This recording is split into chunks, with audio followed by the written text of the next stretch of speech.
வணக்கம் மக்களே. இன்னைக்கு நம்ம என்ன பார்க்க போறோம்னா, காயத்தால் விலகிய நட்சத்திர வீரர், புது வீரரை வாங்கிய சிஎஸ்கே யார் தெரியுமா?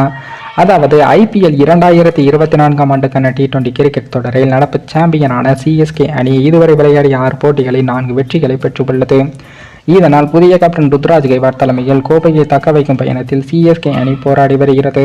முன்னதாக இந்த தொடரில் சிஎஸ்கே அணியின் துவக்க வீரர் டெவான் கான்வே காயத்தால் விளையாடவில்லை. நியூசிலாந்தை சேர்ந்த அவர் கடந்த வருடம் 500க்கும் மேற்பட்ட ரன்களை குவித்து சிஎஸ்கே அணி 5வது கோப்பையை வெல்வதற்கு முக்கிய காரணமாக இருந்தார். இருப்பினும் இந்த முறை காயத்தை சந்தித்த அவர் IPL தொடரில் 2வது பகுதியில் விளையாடுவதற்கு வாய்ப்புள்ளதாக செய்திகள் வெளியானது. மறுபுறம் காயமடைந்த அவருக்கு பதிலாக நியூசிலாந்தைச் சேர்ந்த மற்றொரு இளம் வீரர் ரச்சின் ரவீந்திரா சிஎஸ்கே அணிக்காக துவக்க வீரராக விளையாடி வருகிறார்.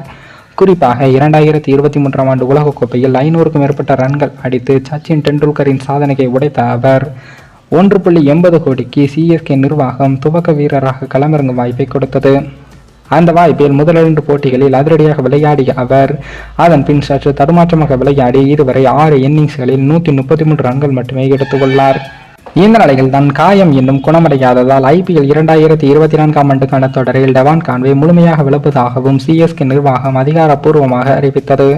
அவருக்கு பதிலாக இங்கிலாந்தைச் சேர்ந்த ரிச்சர்ட் லீசன் என்ற வீரரை 50 லட்சம் ரூபாய் அடைப்பிடி விலைக்கு வாங்குவதாகவும் சிஎஸ்கே நிர்வாகம் தெரிவித்துள்ளது.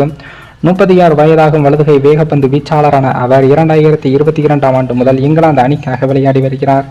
இதுவரை 6 போட்டிகளில் விளையாடியுள்ள அவர் 9 விக்கெட்டுகளை எடுத்துள்ளார். அத்துடன் 90 T20 போட்டிகளில் விளையாடிய அனுபவத்தை கொண்டுள்ள அவர் 101 விக்கெட்டுகளையும் 8.18 என்ற எக்கனாமியில் எடுத்துள்ளார். ஏற்கனவே ஏலத்தில் பங்கேற்ற போது எந்த அணியாலும் வாங்கப்படாத அவரை தற்போது சிஎஸ்கே நிர்வாகம் வாங்க உள்ளது.